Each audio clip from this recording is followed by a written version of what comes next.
Thank you so much for coming. It's a great pleasure for me to welcome a good friend, a colleague, and also a very distinguished colleague who has excelled in many different domains, Dr. Harvey Fineberg. I would say back to Pittsburgh because he grew up in Pittsburgh. And he went to Taylor Aldridge's High School. He left Pittsburgh after graduating from high school and went to Harvard, where he received all of his degrees and rose through the ranks. And for 13 years, served as the dean of the School of Public Health, which is now called the Chan School of Public Health at Harvard, and became provost at Harvard. And subsequent to that position, he went to what was then the Institute of Medicine, which is now called the National Academy of Medicine, where he served as president for 12 years. And at the beginning of last year, joined the Gordon and Betty Moore Foundation as its president. There are a lot of things that I could say about Harvey. In the interest of time, I will not. But I'll say a few things. As an academic, as somebody who's an expert in medicine, public health, and policy, as an academic leader, as leader of one of the three major national academies, which has had huge impact on policy issues on the national and international level. This morning at breakfast, he was telling me one of the things we may not know publicly, advising the government on things in an unbiased, impartial way.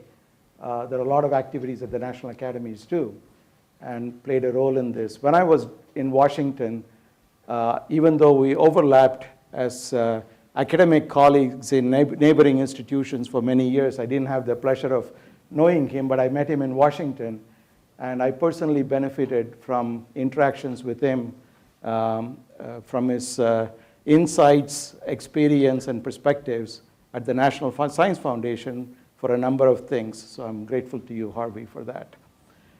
There are also some stories, a couple of stories that I want to tell you, at least one story. Last year, I met Harvey at the Gordon Moore Foundation. I not only have enormous respect for Harvey, but also for enormous respect for the institution that was founded by Gordon Moore, because Harvey represents many of the characteristics and ideals for which Gordon Moore has been long known. And I had the pleasure and privilege of being the Gordon Moore Scholar at Caltech in 2004 and had the pleasure of meeting him. I met Harvey at the Gordon Moore Foundation last summer, and so he asked me, "Where do you live?" I knew he was from Pittsburgh. He said, "Northumberland Street." He said, "Which house?" And I described the house to him, the cross street, just near Whiteman and Northumberland. He said, "I was the paper boy for that house." And then I said, "What do you think of the house?" He said, "I've never been inside." So my wife Mary and I are delighted to have Harvey stay with us during this visit. So I also want to thank Mary for hosting a session with Harvey and the students yesterday, and Amy and others. So thank you very much. We have some students from the Taylor Aldridge School who are here. Also Karen Feinstein from the Jewish Healthcare Foundation. And we have colleagues from Pittsburgh, Art Levine, Dean of the Medical School from Pittsburgh, and others. So thank you all for coming. And Harvey's title is here. So with that, Harvey, welcome.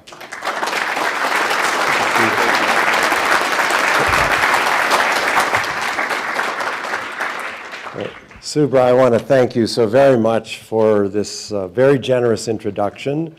But even more, I want to thank you and all your colleagues here at CMU for an absolutely stellar day, a day and a quarter that I've had the privilege to be here with you. I learned so much listening and talking with the students. I learned even more listening to the faculty who are doing so many vital and exciting projects in and around the worlds of science, machine learning, information technology, healthcare, and much, much more. I know that I had a very, very tiny sampling. I didn't get to see any of the plays. I didn't hear any of the music.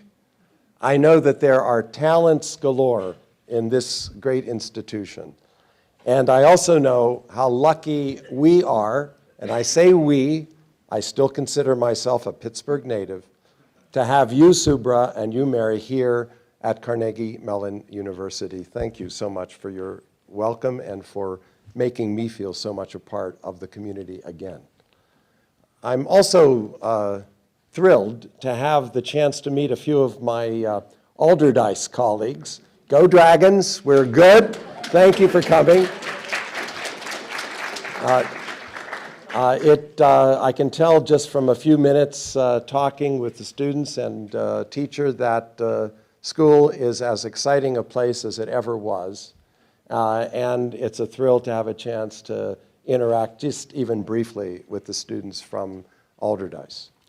This is a lecture named in honor of Herb Simon. Herb Simon needs no introduction to this institution because Herb Simon was an incredible figure, an intellect, a polymath, a man who knew no bounds in intellectual reach and in consequence. He was instrumental in the early days of computation science and machine learning. He was critical in the establishment of principles of behavior in the field of economics, organizational behavior. He was recognized widely for his achievements with the Nobel Prize in economics, with the Turing Prize. So he was renowned in his day. And he said something that I was reminded of in one of our sessions earlier today. He said that a wealth of information is associated with a poverty of attention. A wealth of information and a poverty of attention. And it's a great backdrop for the theme that I want to talk with you about today, which is in this world of technology and abundant information, especially for those in the health care business. How do we keep the patient and the needs of the patient central and foremost and constantly in mind? And I want to share with you some thoughts about what that juxtaposition of the information age and the needs of patients means for medicine today, and particularly for medical education. But the story of technology in our modern usage and its effect and relationship to medicine has a curious beginning with a physician named Jacob Bigelow. Has any of you heard of this gentleman, Jacob Bigelow? No reason you would have. He was born in Sudbury, Massachusetts in 1787, an 18th century birth. He was a very great student of nature. In fact, he became a renowned botanist at a very early age. He published a collection of plants and depictions of those drawings that he did himself. He published initially 3 volumes on botany in America. These were the native medicinal plants of the United States. In producing this work, which was actually the first published colored document in the United States that was not hand-colored as a printed document, he invented the process of aquatinting so that the printing could be done. He then became one of 5 editors of the first pharmacopoeia of the United States. He earned his medical degree at that other school in Pennsylvania you know about on the east, which was the first medical school in the United States at the University of Pennsylvania. He then came back and was practicing medicine in association with a very renowned surgeon named James Jackson. He went on to design and build and construct the first garden cemetery in the United States, the Mount Auburn Cemetery, which he conceived of in 1825 and built in 1830. Before that, people were buried in graveyards, usually near or sometimes even under churches. And he decided, as a physician and a student of disease, that this was not a healthy environment. None of that is the reason I'm telling you about him, though he was quite impressive for that. In the year 1818, he was appointed the Rumsford Professor at Harvard. And in that capacity, his mandate was to teach about the applied arts. And in the 1820s, he delivered a series of lectures, which he, by the way, built all of the models and all of the demonstrations himself to show all about the applied arts to any number of practical needs in everyday life.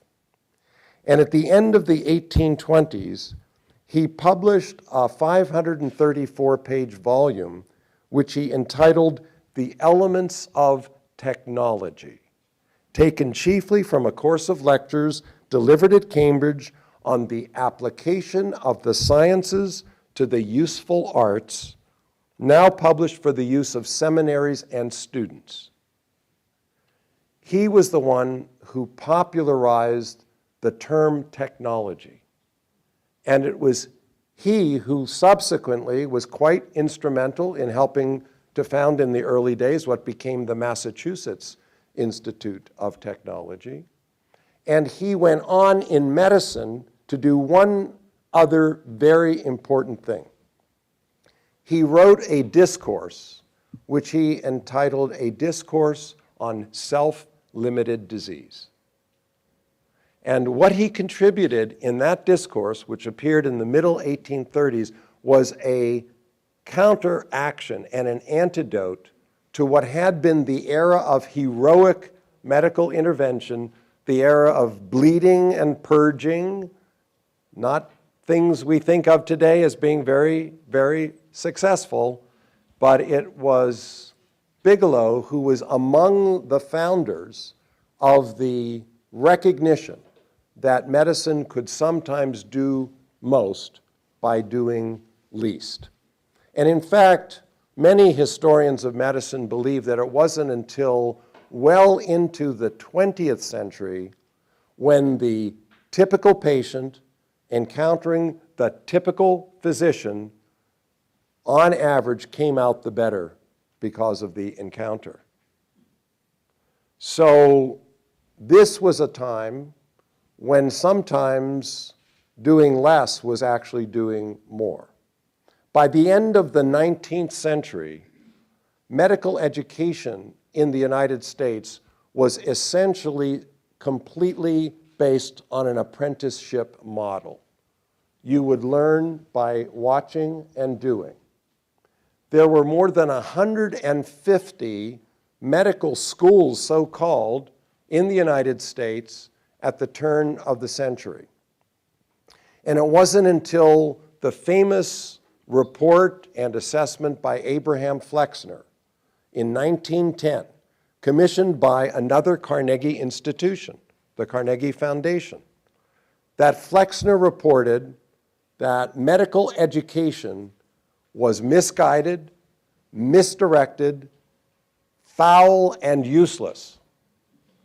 And he recommended closing all but 31 of the schools in the United States and Canada. He had visited every one of the 155.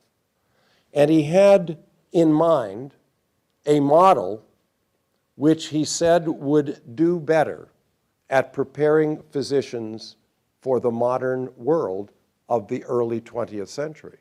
And that was a model based on science.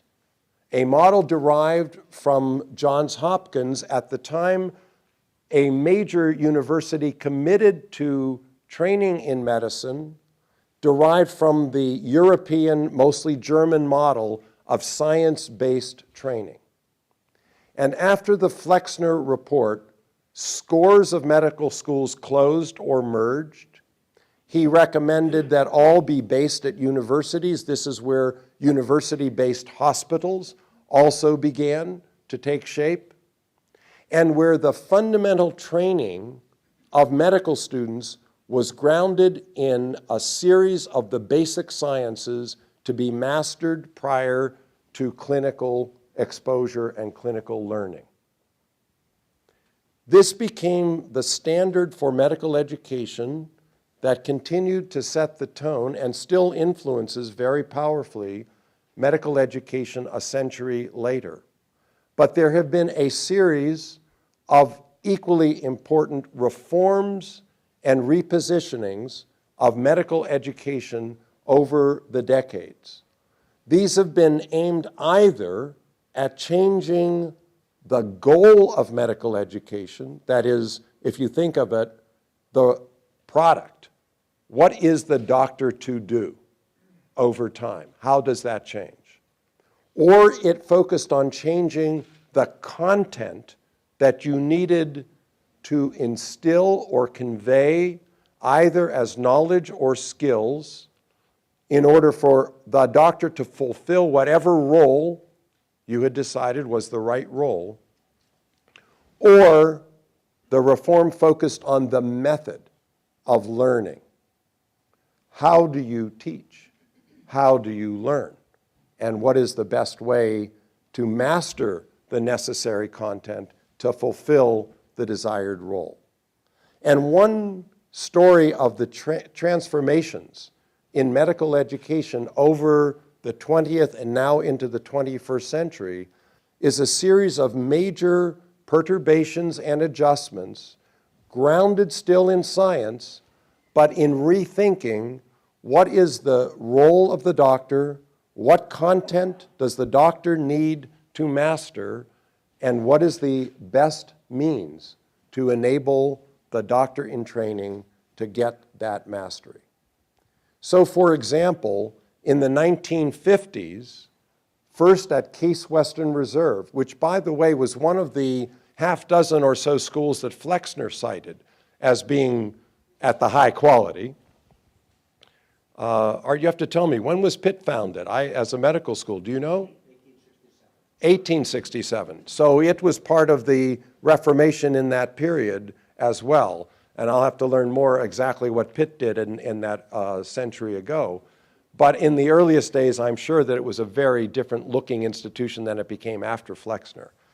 So in the 1950s, Case Western Reserve introduced a model of learning about the sciences that was grounded on organ systems rather than basic sciences alone. So instead of learning only anatomy and chemistry and histology and pathology, instead students began to study the digestive system, the nervous system, all of the body systems, and to interpret the science all under the guise of understanding the physiology of that organ system. That represented a major sea change in the way doctors were beginning to be trained in the 1950s. And then subsequently, one of the next big changes was in the form of learning, the method of learning, which was problem-based learning. This was introduced in a number of places, but particularly at McMaster University in Canada, and spread to many other institutions. And here the idea was you don't just learn the basic science. You don't just learn about an organ system. Your best way to really learn and absorb what you need to know in order to care for patients is to study cases and to learn from those cases the science and the relevant pathology and the relevant course of disease. So case-based instruction became a very important part. But what really then began to multiply is the number of different roles that doctors were expected and that schools were trying to prepare doctors to fulfill. So today you have doctors who are studying medicine and business, medicine and public policy, medicine and each of the sciences. And you have a proliferation of opportunity on the one side for clinical roles, and on the other side, you have a proliferation of a mandate to schools preparing these students to provide different tracks of opportunity for them to prepare in those ways. What is critical to me is that in these proliferation of skills and opportunities for doctors, that we never lose sight of the centrality of the patient and the clinical responsibility of the doctor who will be the caregiver. What does that require? Well, if you think about a problem which has become very well appreciated in medicine today, which is the problem of patient safety and the responsibility of the system of care to ensure the safety of the patient.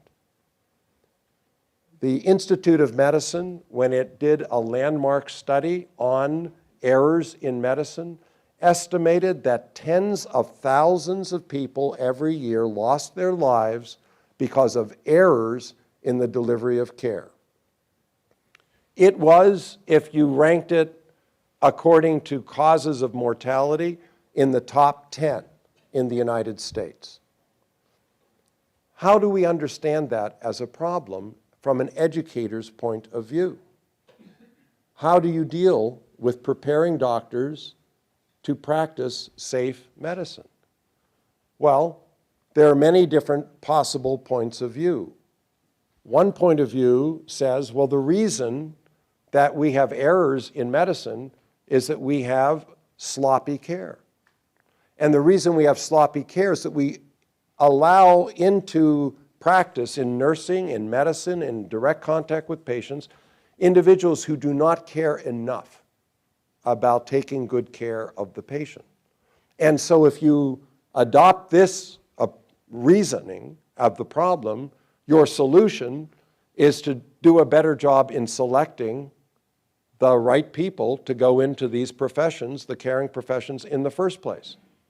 So if you take the ethicist point of view, that the problem is you just don't care enough, you say, well, the answer is find people who do before you let them harm any patient. Now, another approach is to say, well, it's not that there is people who don't care.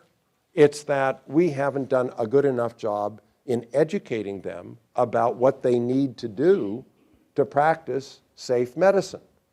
So if you want people to be able to practice safe medicine, it's not because they don't care, it's because they haven't been trained to know exactly what the correct protocol is, exactly what is the right procedure, exactly what should be the sequence of testing, and how do you ensure that the right medication is the one that you order. So if you think that the solution is education, you want to get to the doctors in school and in residency and beyond and make sure that they are trained properly, as you would want nurses to be trained properly. But if you say, well, wait, it's not just they don't care, it's not just we're not training them, but look where we practice and look how we practice.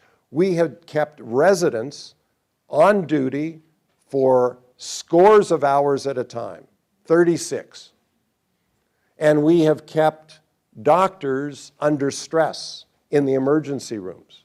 And we have nurses that are overly burdened with their work, and that psychologically under stress, overworked, with extreme pressure, people will make mistakes.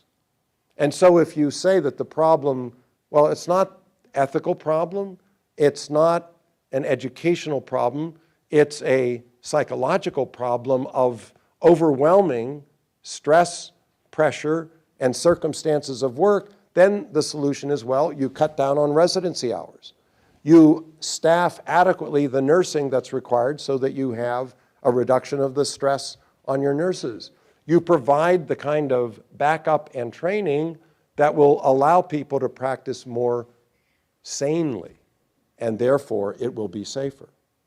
So if you believe the problem is the circumstance of care and the psychological burden, you approach the problem that way. Well, you might say, no, it's not quite that. Really, the problem is that we incentivize doctors and others to be sloppy because we don't pay them only for doing the right things. We pay them for doing more things. So if you believe that the problem is that the incentives are wrong and the pay is misplaced and the rewards don't go along with safe care, it just goes along with more care, then you'd say, well, the answer is we have to change the way that we reinforce payment to doctors. Well, all of these, I think, have a point. But I'm here at Carnegie Mellon to tell you that fundamentally, none of those, and even all of those, get to the heart of what is the problem. The heart of the problem is actually an engineering problem. It's about the whole of the system. It's about the processes of care.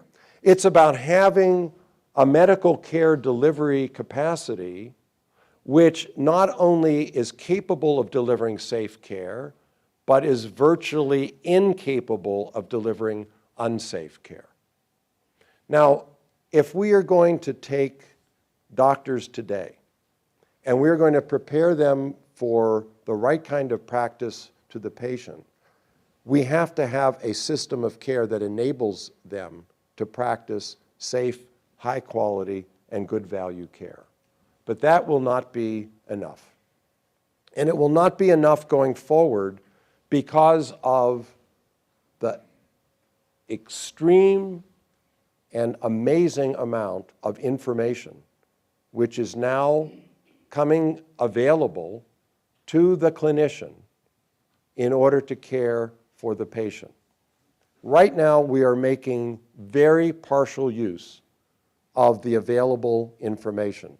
I heard about a number of individuals here at this university who are working hard to make better use of the available information that we know today. But what we have today is nothing compared to what is coming. There are three great streams of information flow that are relevant to our health that are going to be coming in abundance. The first is all of the clinical information about us. Everything from our history, through our examinations, and all of our testing. And the ability over time to do different kinds of testing with different kinds of information is going to open up whole new ways of thinking about tracking risk for patients over time. Right now, if you go to your doctor and they measure a certain metabolite in your blood and you ask, is it normal or is it not normal? The answer to that question depends today on where your value sits compared to a cross-section of the public not known to be suffering from any ailment. Well, in the future, if you can have multiple sequential tests very cheaply done, monitored even in some cases continually, then your reference point is not going to be the population, it will be you and your own history and where you are tending now to be at risk. So clinical information is going to be dramatically transformed. Secondly, everyone is aware of genomic information, which is compiled with metabolomic information, which is further being amplified in populations around the world. This is going to be, and is already, an incredibly challenging problem, which I'm happy to say I saw here also a number of people hard at work at parsing and making interpretable and speeding the capacity to interpret this level of detailed information. But the third great stream is going to be all of the information about you and your environment that you experience directly and indirectly, and how that impinges on your life chances and on your opportunities. We are going to need doctors of the future who are effectively informaticians, as well as being pediatricians or obstetricians or any other specialty. We will need to have capacities to interpret data and apply it to the benefit of the patient. And this brings me to a final point that I want to make about the relationship to the patient and the application of this technology. It is sometimes argued that the ideal model today is partnership between patients and clinicians to make joint decisions. And I believe that that is a very, very good model. But I would add, it's not the ideal model for every individual or in every circumstance. There are times when individuals need a doctor who will just tell them what to do. There are times when people need a clinician who will just support them in their own decision-making over time. And what I believe we really need in the training of doctors in this new age of information and the new relationship to patients are clinicians who have the capacity to not exert their style of thinking and decision-making on a patient, but rather to adapt to the needs of that patient to deliver the kind and quality of care that that patient needs at that time. And that means placing a very high premium on the human interaction and the ability of the clinician to remain the close healer and the caregiver to every patient. So the challenges and opportunities for medicine have never been greater, and it's going to take not only doctors, but a complete system of educators, of care systems, of intellectual endeavor, of science, and of the kind of research that we saw in abundance in the course of this last day that will create the conditions when patients can receive the quality of care that they deserve and that we want to make sure is given to every single individual. Thank you very much. Do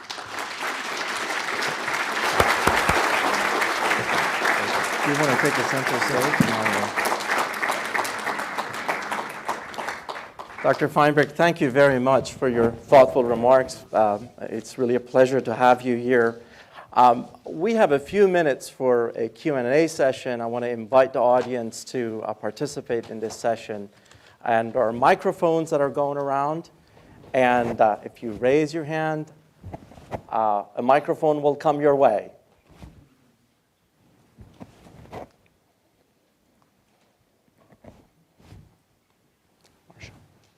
Thank you so much for that inspiring lecture. I guess my question relates to two themes I heard in your comments, one about the information overload and the other about the evolution of medical education to meet the needs of the patient. So if we think about the caregiver who's meeting all these demands and the constraints that exist in the formal educational component of that person's training, what do you think we can do during training to support medical professionals in being lifelong learners? And how do you see that fitting in with the issues you raised? Well, thank you, Marsha. I think this is a really critical point, because the concept of medical education is not about medical school, and it's not about just pre-med and medical school. It's not even about high school and then college and then medical school. It's about a lifelong commitment to learning.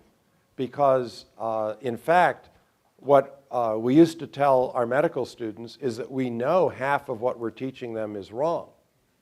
We just don't know which half.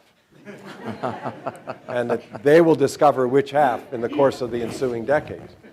And I can give you many, many examples of truths I was taught that subsequently we no longer hold as so true. So your point, I think, is especially important in instilling the idea that medicine is actually a lifelong process. If you are in the caregiving relationship, a lifelong process of learning and caregiving, and it's an iterative process. And I think that if you enter the profession without that clarity of understanding, you're destined either to be frustrated or to be a progressively less qualified practitioner. Question there. May I suggest that you introduce yourself prior to the question? Hello, my name's Dave Stewart, and I'm from Nova Scotia. And the government there has taken a radical new direction of basically becoming, they're getting out of the healthcare business. Their Department of Health is actually getting more into the policy side and actually taking the healthcare and giving it to the health authorities. And their role, they anticipate, is to be looking forward with the data that you're talking about to actually be able to forecast what the needs of the population will be. Are there other jurisdictions in North America that are starting to look at this and the whole issue of deep data and the fact that I've got a Fitbit on and I've got personal information up the wazoo? Yeah. Dave, it's a great question. First, you know the definition of a Canadian, don't you? It's a Canadian is basically an unarmed American with health insurance. So you know, we envy you a couple of points. This you know, whether the role goes to government or agencies of government or to large insurers or to systems of caregivers who are going to be the locus of this kind of population plus individual analysis, I think remains a fluid question right now in different places and different histories and different jurisdictions, different concerns about issues of privacy, for example, in addition to the analysis. I think what's going on now in experimentation, and as you know, every province is also not doing it exactly the same way. So experimentation within Canada and frankly within the different states of the US is very, I think, very promising in terms of revealing these types of questions.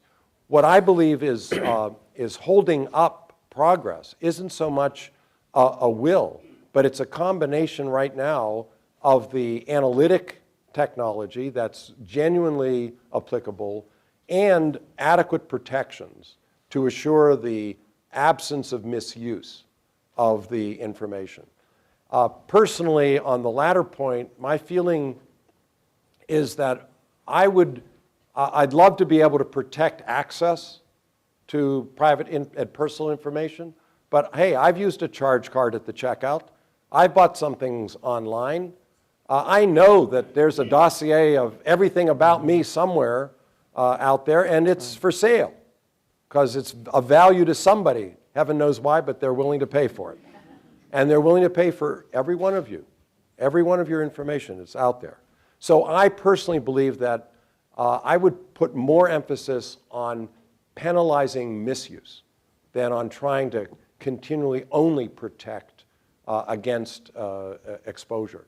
I think if we had really severe penalties for misuse, I'd feel a little more comfortable because I feel it's already out there. Yes? Hi. Oh, I'm sorry. You're supposed Please, to do that. go ahead. But this was one of my Alderdice students, so. You're in charge. Go ahead. Hi, I'm a junior at Alderdice. I've really been interested in medical studies for a long time, and I've always thought about being a doctor, and it's really been interesting. I was wondering, what's your opinion on the prevalence of robotic surgery and different types of laparoscopic surgery in medicine? It's there, so that, one of the features of technology, if you look at technology in general in medicine over time, is that it has sometimes progressively distanced the doctor from the patient. So for example, Stanley Reiser in 1970s wrote a book called Medicine and the Reign of Technology. Already it was considered technology back then. And he cited, for example, the development of the stethoscope, which enabled the doctor no longer to lay her or his ear right on the chest of the patient. So you were distancing. And nowadays, Art can tell me, but I think the students are all using ultrasound, which is yet another remove from the patient. And so fundamentally, technology of this kind has that risk of the progressive distancing. On the other hand, where you have technologies like laparoscopy and robotic surgery, laparoscopy has radically reduced the trauma of surgery in many instances because you can do surgery with a much smaller intrusion to access the actual problem in the body. And with robotic surgery, the appeal of it is that it is much more precise in its movement and controllable compared to the human hand. All of these technologies, in order to be proved, need not simply to be better in principle, but to be tested and proved out in practice. And that's where sometimes we get surprised, because we thought it was going to be better, but actually patients do just as well with the other, or sometimes even better. So it requires testing, but the trends of laparoscopy and robotics are probably here to stay. Very good. Art? I would offer two comments, and the question would be, what do you think of my comments? Okay. I'll be prepared.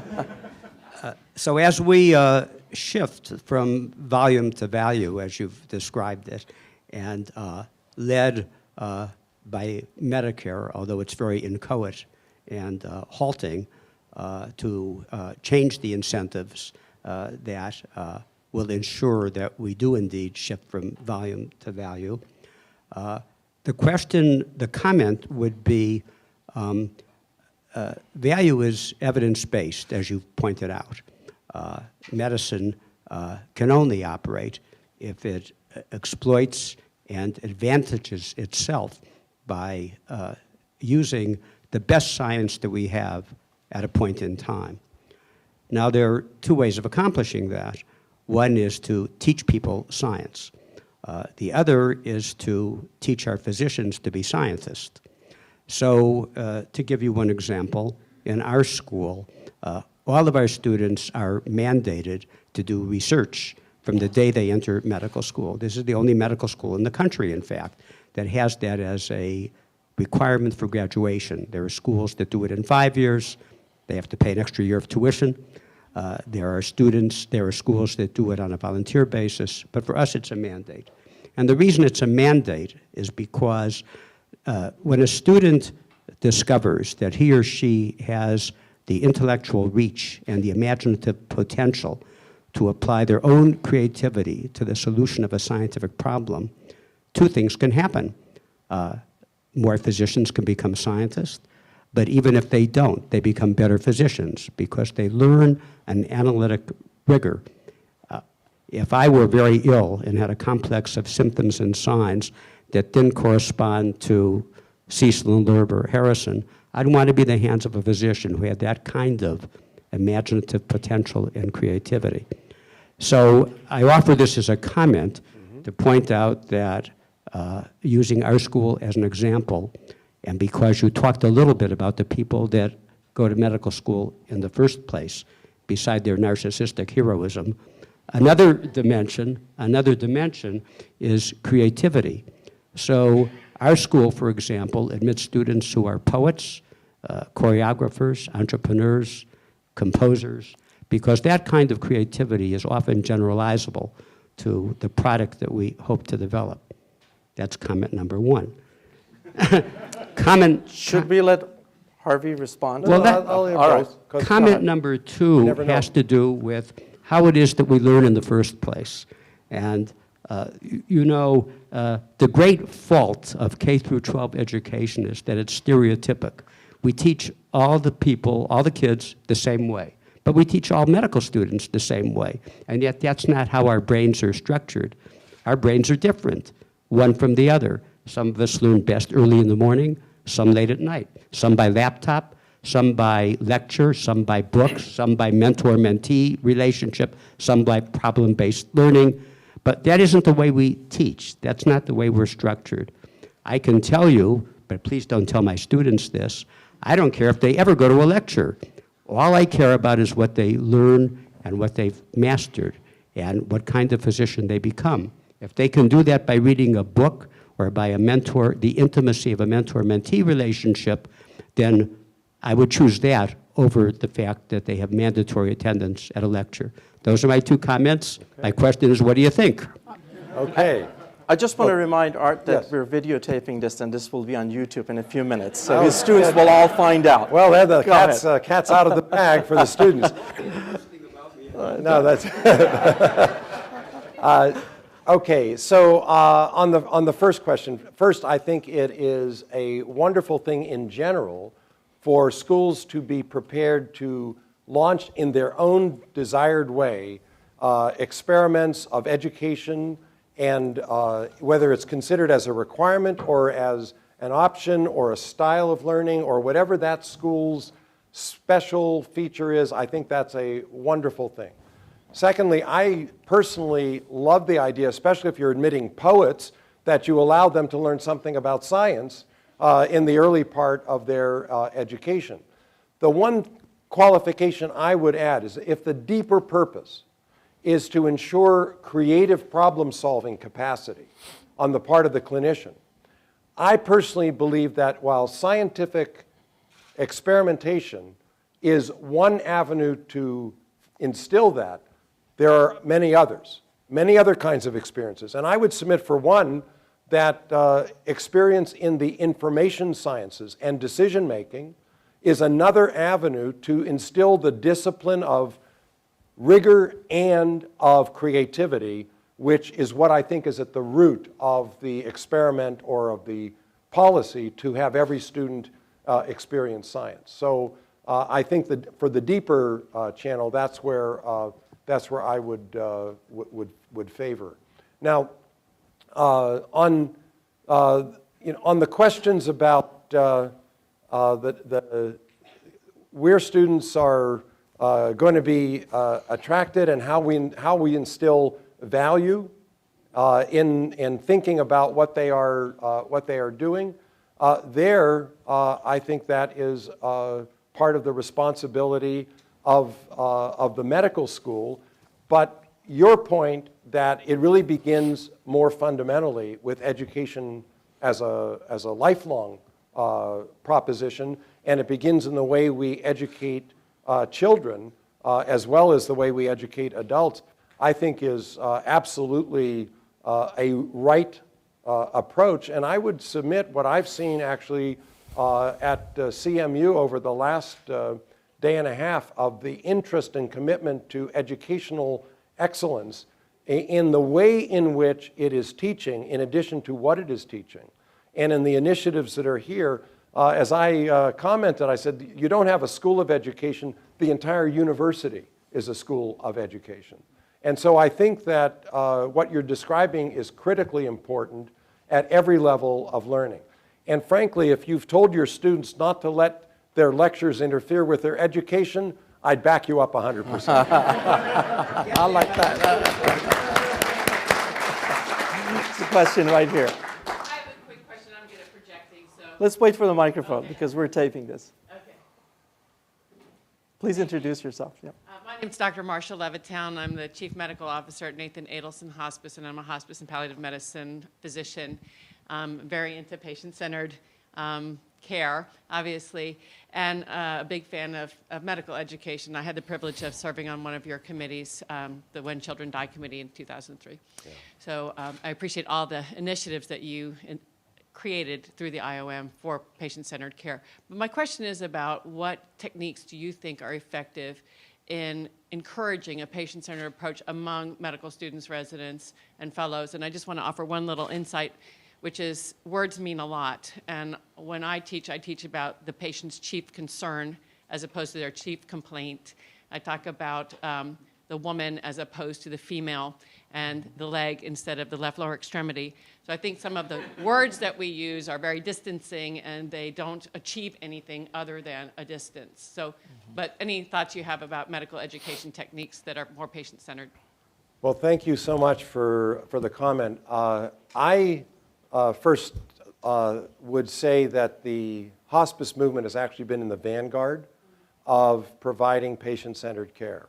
And I believe that if you take the lesson from what we've learned in hospice care, which I would say, the way I describe it, is it's about the patient's goals, not about the patient's problems. So as you put it, it's your chief concern, not your chief complaint. What do you want to experience?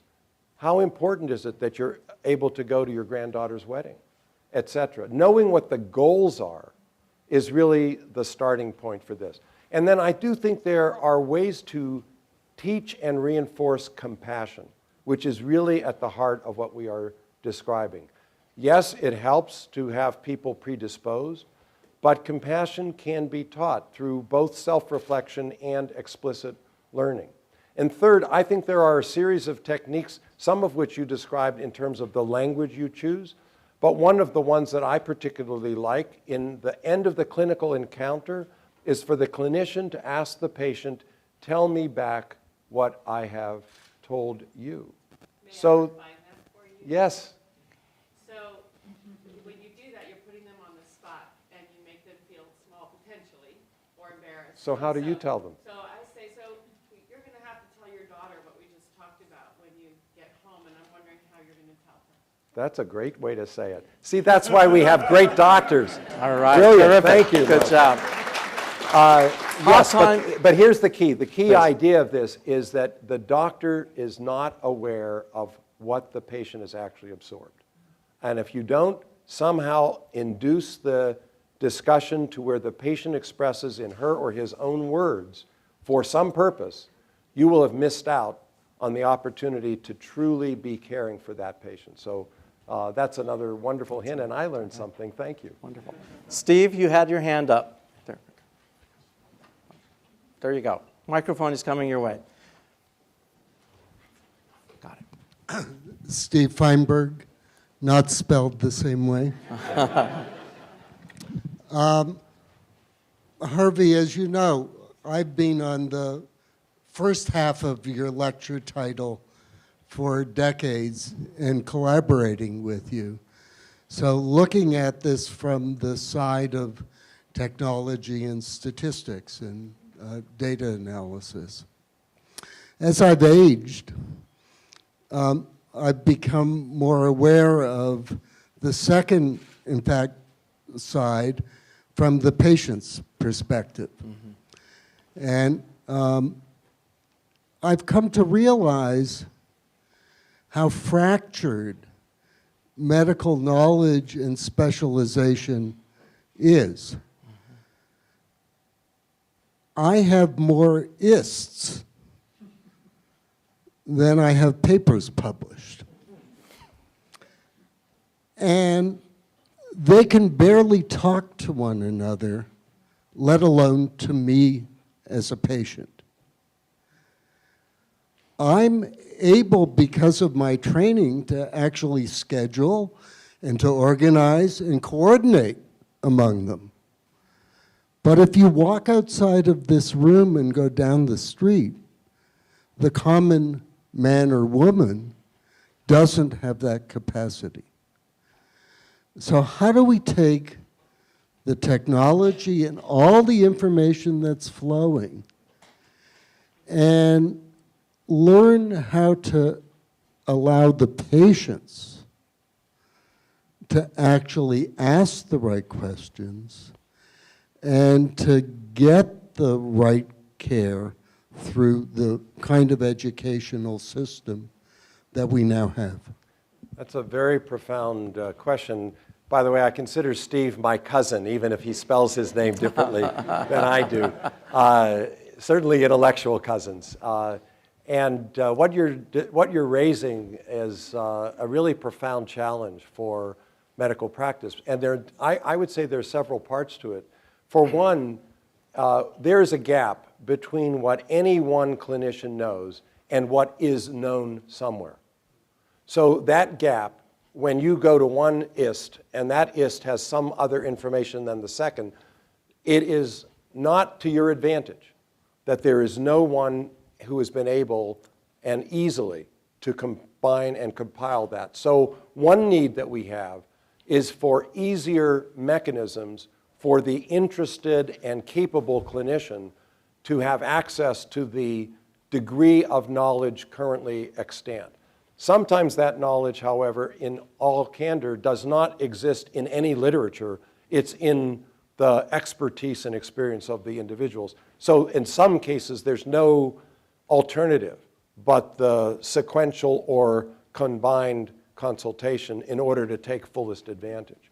But secondly, I would say that we don't do a very good job today, even for the knowledgeable and expert patient, to gain access to relevant information that is somehow not certified, but at least identified as reliable. So that you as a patient can gain information directly relevant to your experience based on the enormous quantity of other experiences that there have already been. And if we had ways to automatically be able to filter and collect and codify and make available to any one patient, that would go a long way toward helping make sense of that next encounter with the expert clinician. But we're at a distance from both of those features, and what you're describing is a really fundamental challenge in moving from the top line to the bottom line of this talk.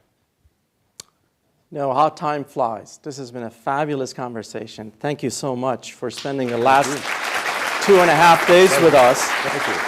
I know that your visit is going to spark conversations across our campus for months to come. Wonderful. Again, thank you for being so generous with your time. We have a reception in your honor outside. I'm going to invite all of you to join us again on behalf of Dr. Suresh and my colleagues here. Thank you again. Thank you. Thank you.